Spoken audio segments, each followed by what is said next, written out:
The last time I talked about weird minifigures, I missed some of the weirdest ones, like the Blacktron mutant with 3 arms and Elastigirl with these super long arms. But Legos also turned minifigures into some crazy stuff, like headlamps, toothbrushes, and even shower foam bottles. So today, you're gonna see more of the weirdest Lego minifigures ever made. But let's start with that Blacktron mutant. This guy dropped in 2024 in Series 26 of the collectible minifigures, and since the theme of that series was space, pretty much every other minifigure was weird too, especially the M-Tron powerlifter. I mean, I don't even know what's up with his arm, but the Blacktron mutant's arm is even weirder because one of them turned into 2. The entire left half of his body mutated into something that's definitely not human, but the arm is by far the weirdest part. While I'm talking about this series though, I just have to point out the imposter minifigure. As funny as it would be if it was an Among Us character, instead, this minifigure seems to be a fake body that's controlled by a small alien inside its head, kind of like when Plankton was controlling Spongebob. And speaking of Spongebob, I talked about Squidward in the last video, but somehow missed 2 characters that are even weirder, one of them being Mr. Krabs. He only ever got 2 minifigures in Lego, 3 if you count the keychain, but without his giant belly, he just doesn't look right. The only difference between the 2 of them is the faceplate, but the other weird SpongeBob minifigure has a ton of variants, and that's Patrick Star. Besides his regular outfit, there are 5 different versions of Patrick in Lego SpongeBob, which is low-key a lot for a theme that was only around for 6 years and got 14 sets. These all have the same problem Mr. Krabs does, since a minifigure can't truly capture his beauty. But what's weirder than his build is the timeline of all these variants. The regular one came out first in 2006, and the next one didn't come out until 2008. Another one came out in 2009, but it was the same one from 2006 with a different faceplate. Then 2 cool ones came out in 2011, and 2 more cool ones came out in 2012. We all know the SpongeBob theme had a weird timeline, but these Patrick minifigs really put it into perspective. Something else I missed in the last video was the origin of these really long arms that Luffy has in the Arlong Park set. He came out in 2025, but someone had them all the way back in 2018. Elastigirl from The Incredibles. And if you're wondering why I didn't call her Mrs. Incredible, that's because it actually matters in Lego. See, Mrs. Incredible is the version of her without the weird arms, and Elastigirl is the version that got them. Her and Luffy are the only 2 minifigures that ever got these extra long arms, but there's another one that really should have been the 3rd, Reed Richards from Fantastic Four. Obviously, this guy's powers are pretty much the same as Elastigirl's, and since his minifigure came out in 2025, just like Luffy, you'd think he'd get the arms. But instead, Lego made one of the weirdest design choices ever. They gave him these really long extensions that attached at his feet to make it look like he was stretching. Now, obviously, this looks really weird, but I feel like the choice to even make this a thing is even weirder. Lego's no stranger to weird design choices though. They've turned minifigures into stuff you can't even imagine, like bottles of body wash for the shower. The most famous ones are in the Aquazone theme, and yes, they've made more than one. All of them are based on different minifigures from the theme, and I have to be honest, this is such a weird theme to do this with. Aquazone wasn't anywhere near the most famous theme when Lego started doing this back in 1997, but I guess it was all they had. This wasn't even the only thing Lego made for the bathroom either. Remember the Jack Stone theme? You know, the one that flopped miserably? Well, they turned those minifigures into electric toothbrushes. They did this in a collab with Colgate, but the craziest part is they made way more than you might think. For some reason, they decided to make 9 of these toothbrushes, like you're supposed to collect them all or something. Just like with Aquazone, Jack Stone is probably the worst theme they could have picked to do this with, especially since Lego Star Wars had been going crazy for like 4 years at that point. But somehow, it still gets weirder than this, because Lego also turned minifigures into headlamps. They're a lot like the light-up keychains, where the light is on the bottom of the foot, but I can't help but think these things just wouldn't work that well. The most popular one online is the Batman one, but they made them with a bunch of different minifigs. There's Emmett from the Lego Movie, Harry Potter, Poe Dameron from Star Wars, and a bunch of others. But if I'm gonna talk about light-up Lego, I can't not show you this giant minifigure torch. Unlike pretty much every other light-up minifigure, the light for this one isn't in its foot.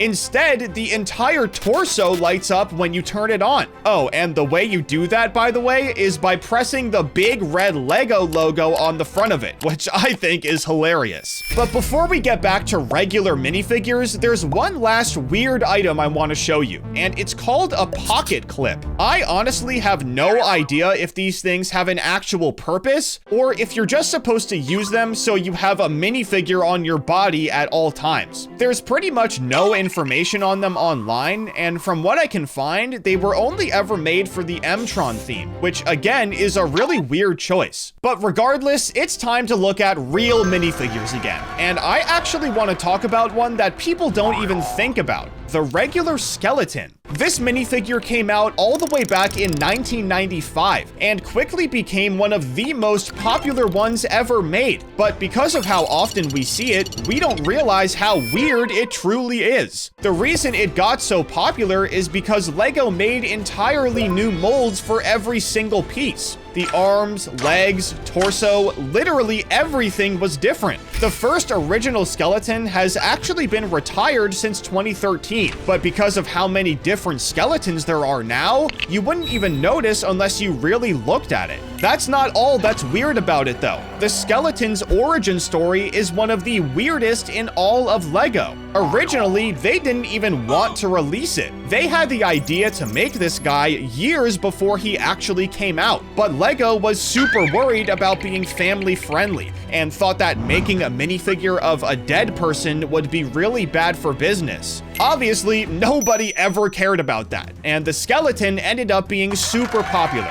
But something else no one really cared about were the minifigures in the Exo-Force theme, but for a completely different reason. This is a minifigure from Exo-Force. I think we can all agree that it looks pretty weird, but the thing is, every single minifig in this theme looks like this. They all look like anime characters, and that's because Lego based this entire theme around a genre called Japanese mecha. The genre is basically just about people piloting mechs, so Lego did the same thing, and took it a step further by matching the minifigures to the art style. When they made the theme in 2006, they must have thought it was gonna be absolutely huge, because they dropped 43 sets and 61 minifigures in the 2 years that it was around. Because of this, you can find Exo-Force minifigures everywhere online, but a theme with way less motion was the Life on Mars sub-theme, because it only lasted for less than a year in 2001.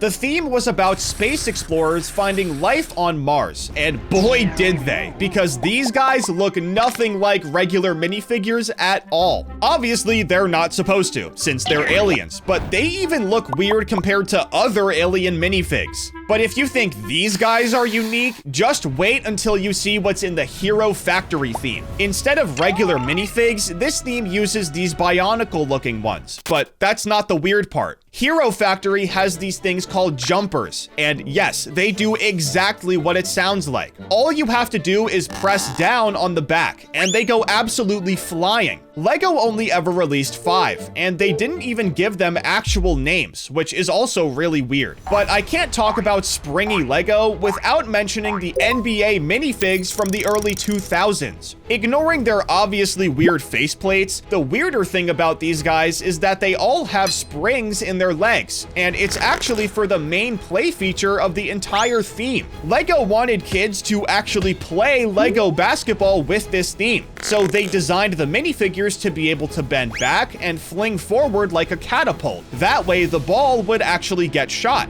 Lego themes based on sports in general have spawned some of the weirdest minifigures ever, but when Lego made the hockey, soccer, and gravity game sub-themes, they collabed with a certain company and made them even weirder. That company was McDonald's. This was nothing like their official collab though. This time, McDonald's sold minifigs for these sub-themes as Happy Meal toys, and they looked literally nothing like actual minifigures. Their bodies are completely wrong, and the art style for the faceplates wasn't close either. The hockey ones did come with sticks, which I guess is kind of cool, but besides that, they kinda suck. There's still more weirdness in all of these sub-themes though, so let's start in soccer. This one has the most minifigures by far, and for the most part, the faceplates are pretty normal. But for whatever reason, some of the players for European countries use this faceplate, which is famously Timmy's from the town theme. He's on a total of 6 different minifigures for 6 different countries. But the weirdest part is, all of these guys have counterparts with regular faceplates. I genuinely have no idea why LEGO did this, and because of how old this theme is, I don't think I ever will. So let's just move on to hockey. This sub-theme only has 14 minifigs, including the Happy Meal toys. And nothing's really weird about any of them except for 2. LEGO also made 2 street hockey players. One of them looks completely normal, but the other one looks like all he does is play street hockey. This faceplate design was really popular back then. It's just weird that he's the only hockey minifigure that has it. But then we get to Gravity Games, which is a sick name for a theme. But this is where LEGO was really trying out that new design style. Pretty much every single minifigure has it, and because the style never made it past the early 2000s, it's basically just a way to tell that you're looking at old LEGO. This skateboarder in particular has the weirdest faceplate by far, but I don't know if it's weirder than the TV crew minifigure from the Coca-Cola soccer theme. I don't think I've ever seen printed hair on a faceplate before. But what if I told you that it still gets weirder than this? LEGO started making a very odd minifigure in 1981 that I don't even want to call a minifigure, and it's because it's not a minifigure. It's a finger puppet. LEGO made a red girl and a blue boy, and apparently these things were an absolute hit back in the day. They look like a prototype that would have come out before the actual minifigure in 1978, but that's because they were only in the Docta and Basic themes. Docta was a theme based on education for kids, and literally all of that stuff looked weird. And Basic was a theme that literally only had minifigures. And now that I think about it, it doesn't really make sense why these finger puppets were in Basic. But a theme that makes absolutely no sense is for Juniors, because the minifigures in here do not look how they should. This theme ran from 2003 to 2004, and got a total of 38 minifigures that all looked like this. And do you want to know why? Because 4 Juniors was the replacement for Jack Stone, which retired a year earlier in 2002. It feels like no matter what I'm talking about, this theme is always coming back up. And besides the fact that 4 Juniors was made for 4-year-olds, Jack Stone is the reason why the minifigs look the way they do. Another retired theme with weird minifigures is Hidden Side, and it's not because they all look bad. I want to focus on the Phantom Fire Truck set in particular. Obviously, we all see the 5 minifigs standing up front, but what about this guy in the back? Would you say he classifies as a minifigure? Well, even if you don't, LEGO does, and his name is Namar Reem. If he wasn't weird enough, his name just made him even weirder. As popular as Hidden Side is, it's got nothing on Ninjago, which is home to one of the weirdest minifigures I've ever seen. Do you guys remember Fangtum, the guy that got sealed in the tombs right after the Serpentine War? Well, LEGO made a minifigure of him, so there's absolutely no way I was gonna leave him out of this video. A red snake with 2 heads and a human body is one of the weirdest things ever, and just because it's Ninjago doesn't mean I can't call it weird. But what minifigure weirded you out the most in this video? Be sure to let me know down in the comments, and don't forget to subscribe.